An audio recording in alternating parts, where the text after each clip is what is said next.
이번 주 우리에게 주시는 하나님의 말씀 마태복음, 이번 주 우리에게 주시는 말씀 마태복음 21장 28절에서 32절입니다. 찾으신 줄 알고 교독합니다. 그러나 너희 생각에는 어떠하냐? 어떤 사람에게 두 아들이 있는데 맏아들에게 가서 이르되 오늘 포도원에 가서 일하라 하니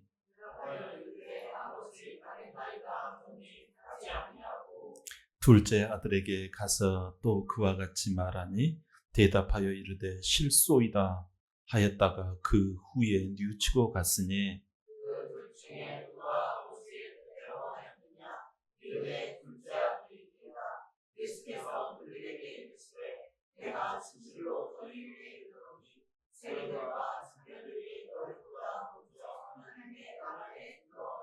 다 함께 요한이 의의 도로 너희에게 왔거늘 너희는 그를 믿지 아니하였을 때 세리와 창녀는 믿었으며 너희는 이것을 보고도 끝내 뉘우쳐 믿지 아니하였도다.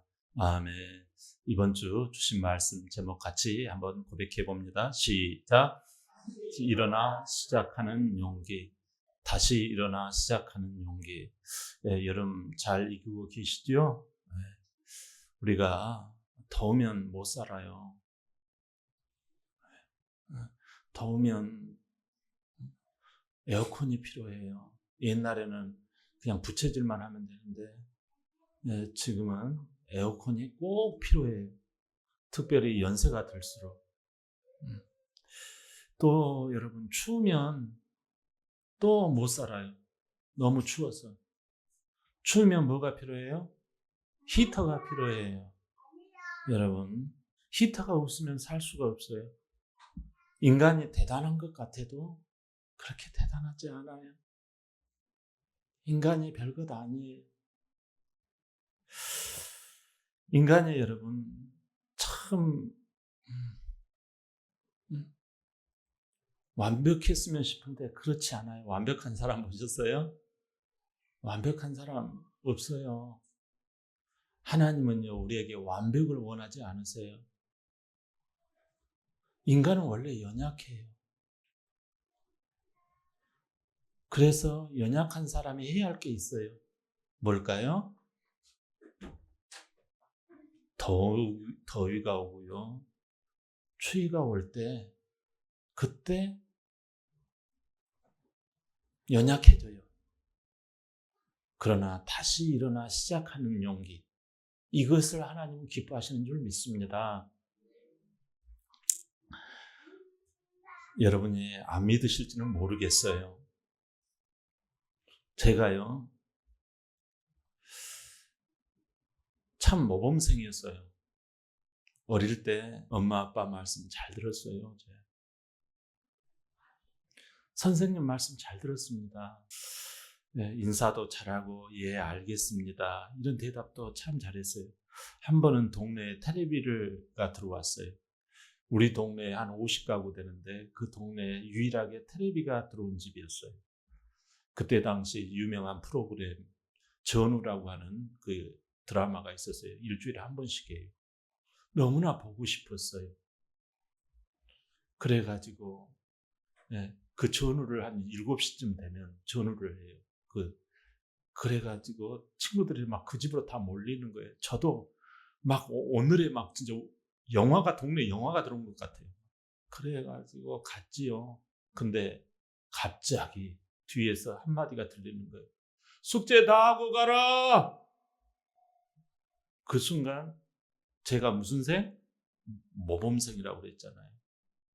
모범생이 콕 걸리는 거예요. 마음에도 없는 소리. 다 했어요. 전후 다 보고서 막 얼마나 의기양양 나도 용감한 군인이 돼야지 하고 막 오면서 했어요. 집에 다 왔는데 아버지가 안 주무시고 계시는 거예요. 어디 숙제 보자. 무릎 꿇고 아버지 제가 잘못했어요. 몇 개까지라도 할게요. 용서를 빌었던 적이 생각납니다. 한 번은요, 제 아내랑 대화를 하는 중에 갑자기 아내가 이러는 거예요. 여보, 오늘 무슨 요일이죠? 목요일이죠. 목요일은 뭐 하는 날이죠? 네, 아파트 쓰레기 버리는 날이지요. 그래서 걱정하지 마요. 내가 언제 뭐 쓰레기 안 버렸어요? 하면서 내가 쓰레기 단단히 버린다고 약속 큰 소리를 땅땅 쳐놨어요. 근데 텔레비에서 또 텔레비가 나오네요. 텔레비에서 동물의 다큐멘터리가 나오는 거예요. 너무 재밌는 거예요. 이 동물 다큐멘터리를 막 시간 가는 줄 막 모르고 쳐다보니까 아내가 이러는 거예요.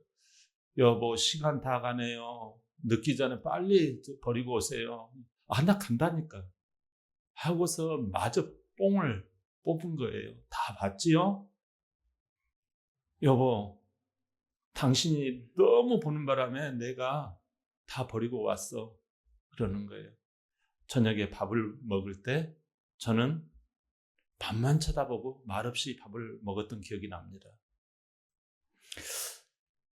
우리는 약속을 잘 지키지 못하곤 해요. 약속을 잘 지키지 못하면 신용을 잃지요.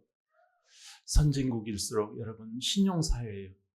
한번 신용 딱 하면은요, 금방 점수화가 되어져서 다음에 영향을 받습니다. 여러분, 심지어 하나님과의 약속을 지키지 못하면 어떻게 될까요? 야고보서 1장은 너희가 말씀을 행하는 자가 되고, 정말 듣기만 하여 자기를 속이는 자가 되지 말라. 그런 말씀을 하세요. 마태복음 7장에 보면 이 말을 듣고 행하는 자는 반석 위에 지은 집과 같고, 말씀을 듣고 행하지 아니하는 자는 마치 모래 위에 집을 지는 자와 같다. 이렇게 말씀을 하세요. 여러분, 말씀을 듣고 약속을 듣고도 그걸 지키지 않으면 헛수고가 된다라는 거죠. 그렇다면 말과 행동이 다른 우리 모습을 보시면서 예수님은 우리에게 뭐라고 말씀하실까요? 오늘 본문에 보면 한 아버지가 계셨어요. 아버지가 두 아들이 있었어요. 아버지가 일손이 좀 딸리고 그러니까 너희가 포도원에 가가지고 좀 아버지가 하던 일 좀 네가 좀 했으면 좋겠다 하고 큰아들, 둘째 아들에게 지시를 내렸어요. 말을 했어요. 아들은 아버지의 말씀을 들어야 할까요? 안 들어야 할까요? 들어야 하겠죠. 그래서 큰아들은 그래도 아버지와의 관계가 있으니 어찌됐든 듣는 척이라도 해야 될 거 아닙니까? 그래서 큰아들은 Yes, sir 하면서 포도원에 가서 일하겠습니다 하고 한 거예요. 그리고 둘째 아들은 뭐가 못마땅한지 아버지는 큰아들밖에 모르는 것 같아. 지난번에 아버지는 나를 가지고 뭐라고 해가지고 별로 기분이 안 좋아요. 그래서 그냥 고개 숙이고 그냥 딴청을 피우고 있는 거예요. 둘째는 약간 삐딱선이에요. 근데 결과는 어떻게 됐을까요? 큰아들은 Yes, sir 해놓고 안 간 거예요. 둘째 아들은 거시기 이렇게 딴청 피우고 부정적이고 늘상 의심병이 도지는 이 둘째 아들은 그래도 내가 아버지한테 이러면 안 되지. 아버지가 지금까지 얼마나 힘들게 일하셨는데 내가 가서 조금 도와야지 하면서 뒤늦게 가가지고 포도원에서 얼굴이 시커멓게 타도록 일을 했다라는 거예요. 그러면서 이게 비유예요. 예수님이 그럽니다. 이 둘 중에 누가 오르냐? 여러분, 이 둘 중에 누가 오라요? 둘째니이다. 그 이야기를 하시는 거예요. 그래, 너희 가운데 큰아들이 있고 둘째 아들이 있단다 하는 내용이에요. 자, 여러분, 30절 한번 읽어봐요. 30절 본문 시작. 둘째 아들에게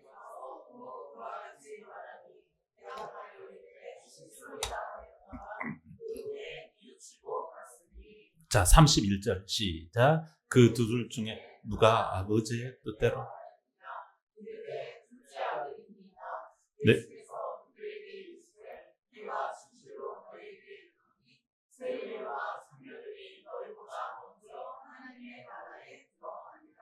예.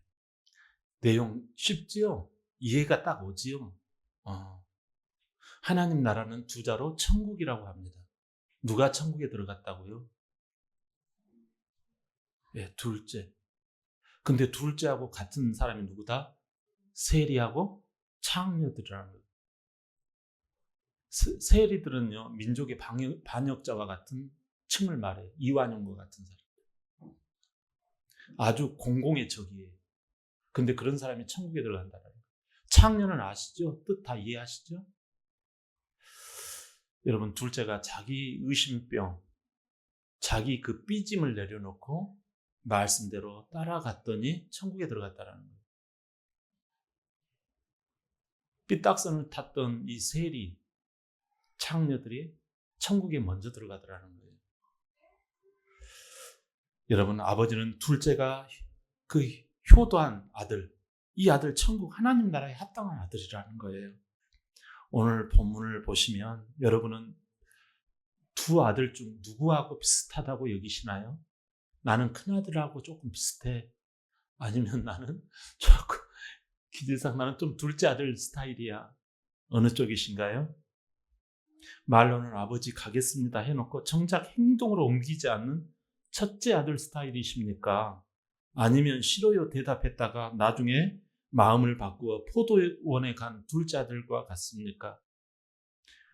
자, 여러분, 이 이야기는 비유예요, 비유. 그러면 뭐를 실질적으로 이렇게 당구로 쿠션이라고 있죠. 여기를 치면 팅팅 맞고 돌아가는 거예요. 이게 그럼 누구를 맞추려고 이렇게 하려고 했을까요? 큰 아들은 바로 종교 지도층. 예? 일찌감치 성경을 알고 하나님 말씀을 들었던 이 지도층. 종교 지도층이 큰 아들과 같다라는 거예요. 하나님 말씀에 대해서 익히 잘 알아. 그래서 졸릴 정도야. 재미도 없어. 내가 알아서 해. 이런 스타일이에요. 근데 둘째 이 세리나 창녀들은 성경도 잘 몰라. 기도도 잘 할 줄도 몰라. 그냥 완전히 초보야. 이제 막 그냥 하나님을 아버지라고 이제 막 믿는 사람들이야. 자기 삶은 엉망이었는데 이제 예수님을 믿은 거예요. 근데 그대로 따라가는 거예요. 여러분, 실제로 하나님의 뜻대로 살지를 못했지만 나중에 회개하고 돌이켜서 순종하는 사람이에요.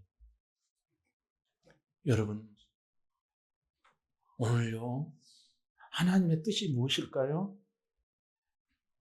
말로는 성경에 대해서, 하나님에 대해서 교회도 오래 다녔어요. 근데 하나님의 뜻대로 안 사는 사람들이 많더라는 거예요. 근데 교회에 나온 지 얼마 되지 않는데 신앙의 최일선에 서서 믿음의 본을 보이는 사람들이 있다는 거예요. 누가 하늘나라에 들어간다고요? 그 이야기를 하시는 거예요. 지난주 설교하고 같이 연결되어져 있어요. 네, 나중된 자, 먼저 된 자. 몇 년 전이었어요. 어떤 분이 식사를 하자라고 하는 거예요. 아니, 웬일이세요? 이렇게 나이는 조금 어리지만 제가 존대를 하면서 웬일이세요? 했어요. 아, 목사님, 식사를 대접하고 싶어요. 아니, 왜 갑자기 식사를 대접한다는 거예요? 아, 일단 식사를 하셨으면 좋겠어요. 그래서 긴장이 되어져서 이 샤브집에 갔어요. 샤브집에 가가지고 먼저 먹었지요. 나도 덕담을 나누고 덕담을 나눴는데 저기요 그러는 거예요. 이제 속에 이제 이야기가 나오는 거죠. 들어보니까 이런 내용이에요. 목사님, 예전에 목사님의 가르침에 제가 반발한 적이 있어요. 나의 환경도 모르고 목사님은 나에게 이래라 저래라 그래서 굉장히 기분이 안 좋았어요. 그래서 뛰쳐나왔죠. 그런데 지금 생각해 보니까 목사님 제가 너무 잘못한 것 같아요. 목사님 그래서 제가 사과하는 마음으로 목사님 식사 대접하는 거예요. 제가 밥 살게요. 목사님 돈 내지 마세요. 그래서 너무 그때 제가 이게 샤브가 어디로 들어갔는지 모를 정도로 속으로 막 눈물이 흐르는 거예요. 아, 목회는 행복하다. 목회는 너무 좋다. 이런 마음을 품었어요. 그래서 그분은 지금도 우리 교회 다녀요. 여러분, 얼마나 회개하고 이 돌아오는 것, 얼마나 감사한 일이에요. 우리는 이 두 아들을 보면서 둘 다 잘한 것이 있어요. 우리가 여기에서 큰아들과 둘째 아들을 통해서 배워야 할 게 있습니다. 큰아들에게 배울 수 있는 게 뭘까요? 예의 신앙이에요. 아버지가 이야기를 하면 아멘하는 신앙이에요. 삐지지 않아요. 고린도후서 1장 20절 한번 볼까요? 시작. 하나님의 약속은 얼마든지 그리스도 안에서 예가 되니 그런즉 그로 말미암아 우리가 아멘하여 하나님께 영광을 돌리게 되느니라. 아멘. 여러분, 약속의 말씀을 먼저 받아들이게 되면 여러분 좋은 것이 먼저 들어가는 거예요. 할렐루야. 네. 둘째는 의심을 한 거예요. 자꾸. 의심이 여러분 절대 신앙 안에서 영향가가 없습니다. 네. 10여 년 전의 일이었어요. 우리 성도님 중에 어머니가 무척 아프시다라는 거예요. 그런데도 제가 이제 기도를 해드렸어요. 수술하기 전에 인천 그쪽에 기도를 해드렸더니 그 어머님의 아멘! 아멘! 쩌렁쩌렁 막 울리는 거예요. 그래가지고 저는 저분이 저렇게 아멘 아멘 하고 받았으니까 뭐 하나님께 맡겨야지 하고 왔어요. 그래서 긴장하면서 언제 또 돌아가실지 모르니까 내가 스탠바이 하고 있어야 되겠다라는 마음으로 물론 기도는 했죠. 스탠바이 하고 있었어요. 근데요, 지금까지 살아계세요. 약속을 바라보고 믿는 성도들은요, 입술에 복이 있습니다. 둘째 아들에게 배울 수 있는 게 뭐예요? 회개하는 태도예요. 여러분, 그 위에 뉘우치고 갔으니 자기 고집을 은근히 붙잡고 있는 사람이 많아요. 네. 뉘우치고 잘못했습니다. 이 소리 하기가 진짜 힘들어요. 근데요, 이 둘째는 자존심 내려놓고 자기를 부인한 거예요. 아까 저하고 식사하자고 한 사람이 이런 사람이에요. 뉘우치고 회개할 줄 아는 사람이에요. 우리는요, 자신을 돌아보고 회개하고 죽게 돌아오는 인생 되시기를 바랍니다. 세 번째로는요, 다시 일어나 포도원에 갈 줄 알아야 합니다. 큰아들도 둘째 아들도 다 연약한 부분이 있었잖아요. 그 연약한 죄의 부분이 있을지라도 다시 일어나 포도원으로 돌아가야 할 줄 믿습니다. 다시 포도원으로 가서 일하는 그 용기가 필요해요. 여러분, 믿음도 용기가 있어야 된다는 거 아세요? 그냥 하나님이 그냥 알아서 다 해주는 거 아니에요. 여러분, 용기를 내는 믿음이 중요한 거예요. 잠언 24장 16절 시작. 대저 의인은 7번 넘어질지라도 다시 일어나려니와. 아멘. 여러분, 의인이요, 죄가 없는 사람이 의인이라고 했어요? 일어나는 사람이 의인이라고 했어요? 그래요. 여러분, 의인은 잘못이 없는 사람이 의인인 게 아니라 안 넘어지는 사람이 의인인 게 아니에요. 넘어질 수 있지만 다시 일어나는 사람이 주님의 말씀대로 회개하고 내가 잘못했어. 다시 일어나는 사람이 의인이요, 용기 있는 사람인 줄 믿습니다. 생각 한번 해보세요. 다윗은 어떤 사람이에요? 하나님 마음에 꼭 맞는 사람이라고 그랬잖아요. 하나님 마음에 네가 딱 맞다라고 했어요. 그 이유 중에 하나가 뭘까요? 다윗은 살인자잖아요. 응? 살인을 했어요. 하나님을 믿으면서. 그리고 이웃집 여자를 자기 부하의 부인을 겁탈하고 간음죄를 저질렀어요. 근데 다윗은 어떻게 해요? 죄책감, 자존감이 완전히 바닥인 사람이잖아요. 근데 하나님의 말씀을 듣고 엉엉 울어요. 엉엉 울어요. 하나님, 울면서요, 주님을 찬양하면서요, 다시 포도원으로 가는 거예요. 이게 다윗이에요. 그러니까 하나님이 나는 네가 최고다. 나는 네밖에 없어야 그런 거예요.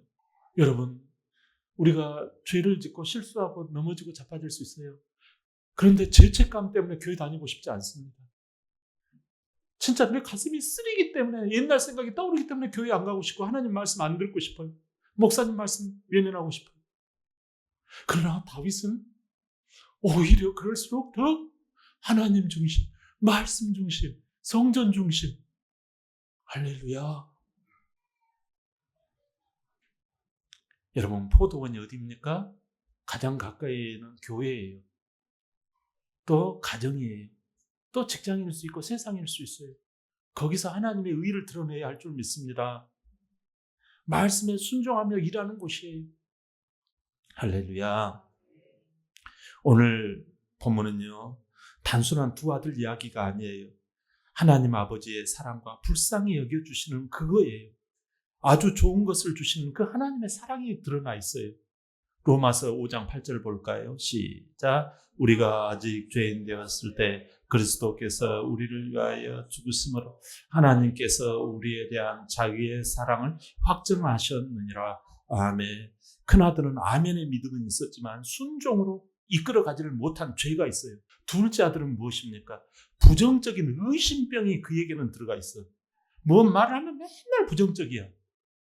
아버지 말씀에 대해서 흔쾌히 예 하고 아멘 하고 한 적이 없어. 의심하는 것이 죄인 줄 믿습니다. 이게 우리의 모습이에요. 근데 하나님께서는 우리가 행하지 못하는 죄, 또 맨날 부정적이고 비판적인 우리의 죄, 남 손가락질하고 험담하는 이게 죄가 되어죠. 그러면 죄를 지으면 어떻게 돼요? 죽고 여러분 인생이 잘 풀리지가 않아요. 그러고 지옥에 들어가요. 근데 이 죄가 있으면 죄의 싹은 사망이라 그러잖아요. 이 사망을 하나님께서 우리를 대신 사망으로 집어넣는 게 아니라 여러분 죄 없으신 예수 그리스도를 이 땅 가운데 나를 대신해서 사망의 지옥에 집어넣어 버린 거예요. 그게 십자가 사건이에요. 그래서 우리가 그 예수님이 우리 죄를 대신해서 다 이 죄를 처리해 주셨어요. 죄를 없이해 주셨어요. 그리고 난 다음에 우리의 손목을 잡고 이끌어 나셨어요. 부활로 살아나셨어요. 부활로 살아나는 것은 의롭다라는 거예요. 살아있고 영원히 살 수 있는 사람은 죄가 없는 사람만이 영원히 살고 의로워지는 거예요. 그것을 예수님이 해주신 거예요. 그래서 우리는 예수의 손목을 잡고 천국에 들어가는 거예요. 우리가 예수님을 붙들고 예수님을 믿으면 우리는 영원히 사는 부활 존재가 되는 거고 새 생명의 존재가 되는 거예요. 의로운 흰옷 입은 하얀 죄가 없는 사람이 되는 거예요. 할렐루야. 그러면 그 예수님이 좋은 우리를 깨끗게 만들어 오신 이 좋은 선물을 어떻게 받아야 돼요? 믿어야 해요. 믿음을 어떻게 믿어야 해요? 예수님이 나의 죄를 다 가져가셨고 이제 나는 예수님이 나를 다 과거의 죄, 현재의 죄, 미래의 죄를 다 없애주셨다. 그것을요 나의 주인으로 여기는 거예요. 할렐루야. 여기는 게 믿음이에요. 여기는 게 믿음이에요. 내 지갑에 100만 원이 있다 그러면 그대로 여기면 되는 거예요. 그러나 현실은 없지만 예수님을 그렇게 믿으면 그건 실제가 되는 줄 믿습니다. 아멘. 이게 너무 쉬워요. 지갑에는 현실은 없지만 예수님을 내가 현실로 그렇게 믿으면 이게 천국 가고 이게 아버지를 만나고 믿음의 선진들을 천국에서 만나는 길인 줄 믿습니다. 여러분 예수님이 그 안에 딱 들어와 계시면 괜찮아요. 여러분 사주가 나빠도 팔자가 나빠도 여러분 관상이 나빠도 괜찮아요. 하나님께서요 여러분들을 하나님의 자녀 삼아주시고 여러분 속에 하나님이 성령님이 여러분 마음 가운데 운전자가 되어주셔서 순종을 안 하고 싶은데 하고 싶어요. 이걸 내가 안 하고 싶은데 하고 싶다니까요. 성령님이 오시면. 그래서 순종을 하게 되고 의심이 오는데 의심을 안 해요. 그래서 아멘 하게 되는 거예요. 할렐루야. 그래서 여러분 아멘 신앙 되어지고 회개 신앙 되어지고 포도원에 가가지고 순종의 열매를 맺게 되는 줄 믿습니다. 미국에 유명한 농구 스타가 있었어요. 스테픈 커리예요. 어렸을 때부터 하나님을 믿었어요. NBA 스타가 된 그는요, 놀라운 일들을 했어요. 그가 농구하면서 착착착 하면서 막 하면서 그는 주일날 하나님께서 나에게 주신 그 음성, 우리가 제주순처럼 그 내게 주신 말씀을 딱 붙들고 살아가요. 그것을 자기는 은혜라고 여겼어요. 그 은혜에 집중하는 거예요. 그래서 농구와 안쪽에다가는요, 뭐라고 그 성경 구절을 썼는 거 아니에요. 빌립보서 3장에 나오는 내게 능력 주시는 자 안에서 내가 모든 것을 할 수 있느니라. 이걸 농구와 안쪽에다가 넣었고요. 농구와 바깥쪽에다가는요, 무엇을 넣는 거 아니 모든 것이 합력하여 선을 이루느니라. 텔레비 카메라가 딱 잡는데요. 그 농구와 신발에가 바깥쪽이 보이는 거예요. 뭐라고요? 모든 것이 합력하여 선을 이루느니라. 난리가 난 거예요. 이 스테픈 커리를 향하여서요. 예? 키가 1m 80 얼마밖에 안 돼가지고 이 프로 농구에서는 이런 사람은 결격이다. 너무 작은 신체적 조건이 안 된다. 이래가지고 스카우트를 거절을 했어요. 그러나 그는 주일날 주시는 그 말씀을요, 순종을 하는 거예요. 농구판에서 자기는 그래요. 나는 농구판의 예배장입니다. 제2의 예배장입니다. 그래서 농구하면서요, 그는 예배를 드리는 거예요. 뭘 예배를 드렸을까요? 나에게 승리가 나의 목표가 아닙니다. 주일날 주시는 주신 음성, 그 은혜에 집중하는 것이 나는 예배해야 하는 것입니다. 그는 그 은혜에 집중하면서 슛을 날렸더니 그가 2번의 MVP, 최고의 농구 선수를 2번이나 먹었던 거예요. 사랑하는 여러분, 우리는 주님이 나를 부르셨다라는 그 사명감, 우리가 믿음도 중요합니다만 또 사명감 없이는요, 우리가 이 땅에 살아가는 의미와 가치가 없는 거예요. 우리가 믿음도 간직하지만 한쪽 어깨에는 또 사명감을 가지고 가는 거예요. 나는 직장에서, 학업에서, 교수로서, 박사로서 그 사명감을 가지고 하는 거예요. 나는 사업장에서 이 사명감을 가지고 하나님께 영광을 돌리는 거예요. 그 은혜에 집중하면서 스테픈 커리는 하나님께 영광을 돌렸던 거예요. 여러분, 우리가 결단합시다. 마음으로 믿고 입술로 시인하고 몸으로 순종하겠습니다. 부탁을 들을 때 네라고 말하고 빨리 움직입시다. 하기 싫은 일이 있더라도 주님의 기쁨을 위하여 내가 이 몸을 우리가 쓰자고요. 내가 먼저 지저분한 것 만지자고요. 내가 잘못을 깨달았을 때 용서해 주세요라고 우리가 용서를 구하자고요. 사람은 누구나 잘못을 합니다.